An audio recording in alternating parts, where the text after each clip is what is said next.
প্রিয় মা বোনেরা, আপনারা অনেকেই তাহাজ্জুদের নামাজ আদায় করতে চাচ্ছেন, কিন্তু তাহাজ্জুদ নামাজ আদায়ের সঠিক নিয়ম না জানার কারণে অনেকের কাছে এটা খুব কঠিন মনে হচ্ছে। তাই আজকে আমি আপনাদেরকে খুব সহজে তাহাজ্জুদ নামাজ আদায়ের সঠিক নিয়ম প্র্যাকটিক্যালভাবে নামাজ আদায় করে আপনাদেরকে শিখিয়ে দিব। তাহাজ্জুদ নামাজের সময় কখন শুরু হয় এবং কখন শেষ হয়, এবং কখন তাহাজ্জুদের নামাজ আদায় করা সর্বোত্তম। তাহাজ্জুদের নামাজ এটা কি সুন্নত নাকি নফল, এবং তাহাজ্জুদের নামাজ কত রাকাত আদায় করতে হবে, কোন কোন সূরা দিয়ে আদায় করতে হবে, তাহাজ্জুদ নামাজের নিয়ত কিভাবে করতে হবে, তাহাজ্জুদের নামাজ একবার যদি আদায় শুরু করে তাহলে কি লাগাতার আদায় করতে হবে, যদি কেউ লাগাতার আদায় না করে তাহলে কি তার কোনো ক্ষতি হবে, এবং তাহাজ্জুদ নামাজের কি ফজিলত, তাহাজ্জুদ নামাজ আদায় করলে কি লাভ। আসুন আমরা এক এক করে তাহাজ্জুদ নামাজ সংক্রান্ত এই প্রশ্নের উত্তরগুলো জেনে নিই। প্রথমে আমরা জানবো যে তাহাজ্জুদ নামাজ আদায় করার ফজিলত কি। রাসূলুল্লাহ সাল্লাল্লাহু আলাইহি ওয়াসাল্লাম বলেছেন, তাহাজ্জুদের নামাজ হলো সর্বশ্রেষ্ঠ নফল নামাজ। এই নামাজের মাধ্যমে একজন বান্দা আল্লাহ তাআলার অতি নিকটে চলে যায়, আল্লাহ তাআলার খুব প্রিয় বান্দা হয়ে যায়। রাসূলুল্লাহ সাল্লাল্লাহু আলাইহি ওয়াসাল্লাম বলেছেন, আল্লাহ রাব্বুল আলামিন প্রতি রাতের শেষ অংশে প্রথম আসমানে এসে বান্দাদেরকে ডাকতে থাকেন, আলা মিন মুস্তাগফিরিন ফাআগফিরনা, আলা মিন মুস্তারজিকিন ফাআরযুকনা, আলা মিন মুবতালান ফাউআফিয়া। তোমাদের মধ্যে কে আছো যে পাপ করেছো, আমার কাছে ক্ষমা চাও, আমি তোমাকে মাফ করে দিব। তোমাদের মধ্যে কে আছো যে রিজিক চাচ্ছ, আমার কাছে রিজিক চাও, আমি তোমাকে রিজিক দান করব। এইভাবে আল্লাহ রাব্বুল আলামিন শেষ রাতে এসে ডাকতে থাকে। আর তাহাজ্জুদের নামাজ রাতের এই শেষ অংশেই মূলত পড়ার সঠিক সময়। তো আপনি যখন রাতের শেষ ভাগে তাহাজ্জুদ নামাজ আদায় করে আল্লাহ তাআলার কাছে দোয়া করবেন, আল্লাহ তাআলা সেই দোয়ার সাথে সাথে কবুল করে নেবেন। এই জন্য বলা হয় তাহাজ্জুদ নামাজের পরে বান্দা যখন দোয়া করে সেই দোয়া আল্লাহ রাব্বুল আলামিন খুব তাড়াতাড়ি কবুল করে নেন। তাহাজ্জুদ নামাজের সময় কখন শুরু হয় এবং কখন শেষ হয়? এশা নামাজের পর থেকে নিয়ে সুবে সাদিক অর্থাৎ ফজরের ওয়াক্ত শুরু হওয়ার আগ পর্যন্ত এই ফুল টাইমটাই হলো তাহাজ্জুদের সময়। তবে তাহাজ্জুদের মূল সময় হলো অর্ধরাতের পর থেকে, এবং নবী সাল্লাল্লাহু আলাইহি ওয়াসাল্লাম বেশিরভাগ সময় উনি অর্ধরাতের কিছু পরে অর্থাৎ শেষ রাতের অংশে বেশি সময় তাহাজ্জুদের নামাজ আদায় করতেন। এই জন্য রাতের শেষ অংশে অর্থাৎ সুবে সাদিকের 1 থেকে 1.5 ঘন্টা আগের এই মুহূর্তের এই সময়টা হলো তাহাজ্জুদের জন্য সর্বোত্তম সময়। 5 ওয়াক্ত নামাজ ফরজ হওয়ার আগ পর্যন্ত তাহাজ্জুদের নামাজ এটা ফরজ ছিল, কিন্তু যখন 5 ওয়াক্ত নামাজ ফরজ হয়ে গেল তখন এই তাহাজ্জুদের নামাজকে নবীজি সাল্লাল্লাহু আলাইহি ওয়াসাল্লাম নফল হিসেবে ঘোষণা করেন। তাই বোঝা যাচ্ছে যে তাহাজ্জুদের নামাজ এটা হলো নফল। তাহাজ্জুদের নামাজ মোট কত রাকাত আদায় করতে হবে? প্রিয় দর্শক, নবীজি সাল্লাল্লাহু আলাইহি ওয়াসাল্লাম তাহাজ্জুদের নামাজ 2 রাকাত করে, কখনো 4 রাকাত, কখনো 8 রাকাত, কখনো 12 রাকাত, এরকম হাদিসের মধ্যে পাওয়া যায়। তবে অধিকাংশ সময় নবীজি সাল্লাল্লাহু আলাইহি ওয়াসাল্লাম তাহাজ্জুদের নামাজ 8 রাকাতে বেশিরভাগ সময় আদায় করতেন। তাই আমরা চেষ্টা করব 2 রাকাত করে 8 রাকাত পর্যন্ত তাহাজ্জুদ পড়ার জন্য। যদি কেউ শুধুমাত্র 2 রাকাত তাহাজ্জুদের নামাজ আদায় করে তাহলেও তার তাহাজ্জুদের নামাজ সঠিক হয়ে যাবে। তাহাজ্জুদ নামাজের পর মোনাজাত কখন করতে হবে? এর উত্তর হলো যে আপনি যখনই তাহাজ্জুদের নামাজ সম্পূর্ণভাবে আদায় করা শেষ করবেন তখনই আপনি মোনাজাত করবেন, এটা আপনার জন্য ভালো হবে। তাহাজ্জুদের নামাজ শুরু করলে লাগাতার প্রতিদিন পড়তে হবে না, এরকম কোনো বাধ্যবাধকতা নেই। তাহাজ্জুদের নামাজ এটা যেহেতু নফল, তাই আপনি এটা যে কোনো দিন আদায় করতে পারেন। আপনি ইচ্ছা করলে একদিন আদায় করে তারপরের দিন নাও আদায় করতে পারেন, এতে কোনো সমস্যা নেই। লাগাতার আদায় করতে হবে এমন কোনো বাধ্যবাধকতা নেই। তাহাজ্জুদের নিয়ত কিভাবে করব? প্রিয় দর্শক, নিয়ত এটা সবচেয়ে সহজ একটি আমল। নিয়ত মানে হলো মনে মনে ইচ্ছা করা। আপনি এইভাবে মনে মনে যদি ইচ্ছা করেন যে হ্যাঁ আল্লাহ, আমি 2 রাকাত তাহাজ্জুদের নফল নামাজ আদায় করিতেছি, আল্লাহু আকবার, এইভাবে আপনি মুখে উচ্চারণ করে অথবা মনে মনে এই ইচ্ছাটা করলেই আপনার নিয়তের জন্য সহি হয়ে যাবে। তাহাজ্জুদ নামাজ আদায় করা নির্দিষ্ট কোনো সূরা আছে কিনা? নবীজি সাল্লাল্লাহু আলাইহি ওয়াসাল্লাম উনি বেশিরভাগ সময় বড় লম্বা সূরা দিয়ে উনি তাহাজ্জুদের নামাজ আদায় করতেন। আপনার যদি লম্বা বড় সূরা যদি মুখস্থ না থাকে তাহলে ছোট যে কোনো সূরা দিয়ে আপনি তাহাজ্জুদের নামাজ আদায় করতে পারবেন। নির্দিষ্ট কোনো সূরা দিয়ে নামাজ আদায় করতে হবে এমন কোনো বাধ্যবাধকতা ইসলামের মধ্যে নেই। আর ছোট সূরা দিয়ে কিভাবে তাহাজ্জুদের নামাজ আদায় করবেন সেটা আজকে আমরা আপনাদেরকে প্র্যাকটিক্যালভাবে আদায় করে দেখাবো। প্রিয় দর্শক, তাহলে চলুন এখন আমরা তাহাজ্জুদ নামাজের প্র্যাকটিক্যাল নিয়মটা আমরা দেখিনি। আমরা এই নামাজের মধ্যে নামাজের সূরা এবং রুকুর তাসবিহ, সিজদার তাসবিহ, নামাজের উঠা বসার প্রত্যেকটা দোয়া, আত্তাহিয়াতু, দুরূদ শরীফ, দোয়া মাসআলা সবগুলো আমরা ইনশাআল্লাহ বাংলা উচ্চারণ আপনাদেরকে লিখে দিব।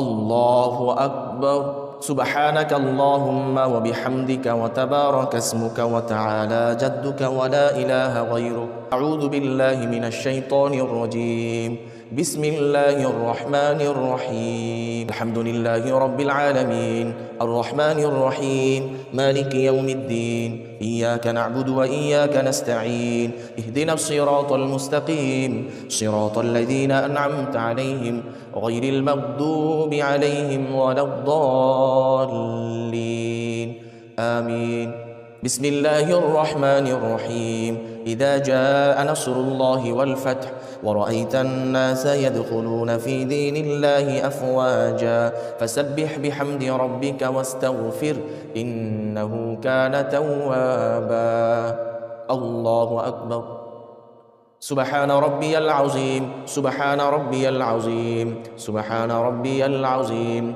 سمع الله لمن حمده ربنا لك الحمد حمدا كثيرا طيبا مباركا فيه الله أكبر سبحان ربي الأعلى سبحان ربي الأعلى سبحان ربي الأعلى الله أكبر اللهم اغفر لي وارحمني واهدني وعافني وارزقني الله أكبر سبحان ربي الأعلى سبحان ربي الأعلى سبحان ربي الأعلى الله أكبر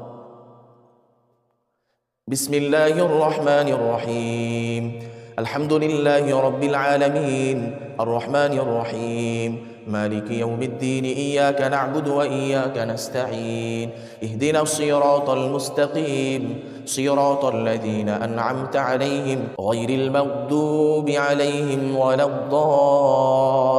الضالين آمين بسم الله الرحمن الرحيم تبت يدا أبي لهب وتب ما أغنى عنه ماله وما كسب سيصلى نارا ذات لهب وامرأته حمالة الحطب في جيدها حبل من مسد الله أكبر سبحان ربي العظيم سبحان ربي العظيم سبحان ربي العظيم سمع الله لمن حمده ربنا لك الحمد حمدا كثيرا طيبا مباركا فيه الله أكبر سبحان ربي الأعلى سبحان ربي الأعلى سبحان ربي الأعلى الله أكبر اللهم اغفر لي وارحمني واهدني وعافني وارزقني الله أكبر سبحان ربي الأعلى سبحان ربي الأعلى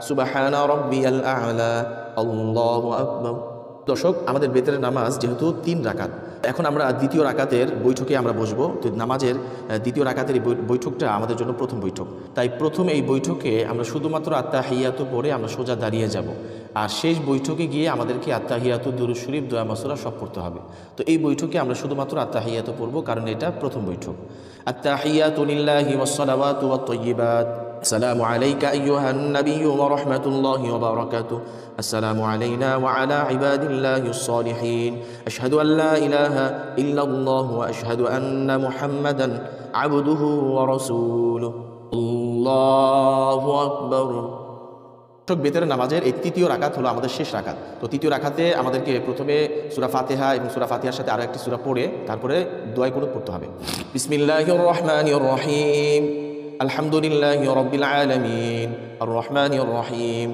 مالك يوم الدين إياك نعبد وإياك نستعين اهدنا الصراط المستقيم صراط الذين أنعمت عليهم غير المغضوب عليهم ولا الضالين آمين بسم الله الرحمن الرحيم قل هو الله أحد الله الصمد لم يلد ولم يولد ولم يكن له كفوا أحد الله أكبر اللهم إنا نستعينك ونستغفرك ونؤمن بك ونتوكل عليك ونثني عليك الخير ونشكرك ولا نكفرك ونخلع ونترك من يفجرك اللهم إياك نعبد ولك نصلي ونسجد وإليك نسعى ونحفد ونرجو رحمتك ونخشى عذابك إن عذابك بالكفار ملحق الله أكبر سبحان ربي العظيم سبحان ربي العظيم سبحان ربي العظيم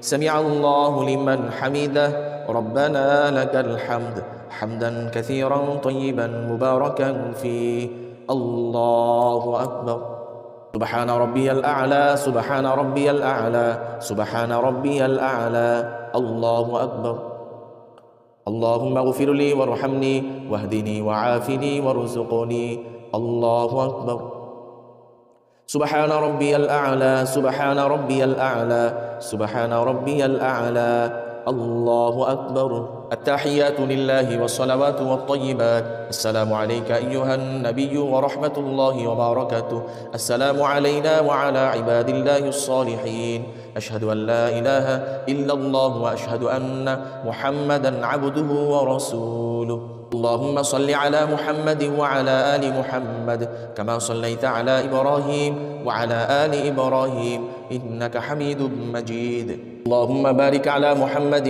وعلى آل محمد كما باركت على إبراهيم وعلى آل إبراهيم إنك حميد مجيد اللهم إني ظلمت نفسي ظلما كثيرا ولا يغفر الذنوب إلا أنت فاغفر لي مغفرة من عندك وارحمني إنك أنت الغفور الرحيم السلام عليكم ورحمة الله السلام عليكم ورحمة الله